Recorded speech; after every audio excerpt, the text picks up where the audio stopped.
मन लावून अभ्यास करत असताना फार उकडत होतं. तरी पण माझा फोकस अभ्यासावरच होता. पोटात कावळे ओरडत होते. कधी 12:30 होत आहे आणि माझ्या हाताची तोंडासोबत लढाई होते असं झालंय. पण घड्याळात केव्हापासून 11:15 वाजले होते. शेवटी न राहून घड्याळ काढलं तर त्याचे सेल संपले होते.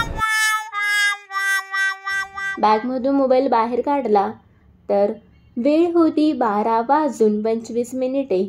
अगदी वेळेवर जाऊन जेवण केलं. पण सकाळी काय झालं होतं?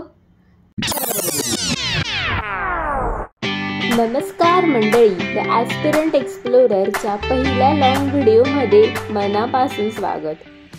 तर सकाळची दिनचर्या आटोपून मी ठीक 8 वाजता अभ्यासिकेत आले.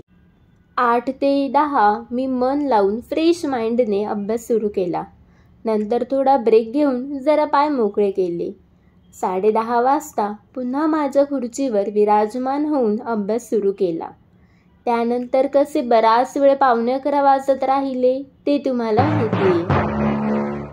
छान जेवण करून आल्यावर झोपेच्या आहारी न जाता मोठ्या हिमतीने 1 ते 3चा स्लॉट कव्हर केला. शेवटी 3 वाजता ती आलीच. माझी इच्छा नसतानाही तिने मला जवळ केले आणि कधी 3:30 वाजले मला कळलं नाही. पुन्हा एकदा माझी हत्यारं घेऊन मी सज्ज झाली 6 वाजेपर्यंत लढण्यासाठी.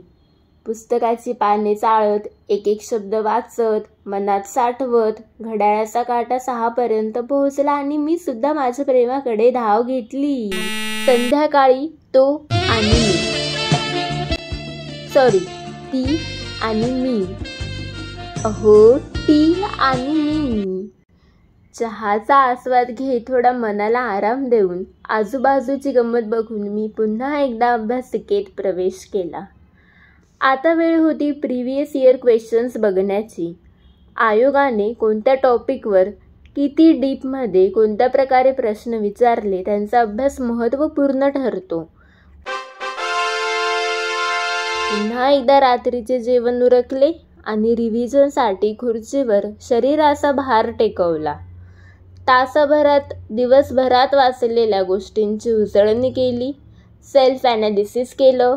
थोड्या माझ्या डायरीला गुपिते सांगितली. मी माझ्या डायरीशी बोलते तोपर्यंत तुम्ही कमेंटमध्ये सांगा की तुम्ही आज काय केलं.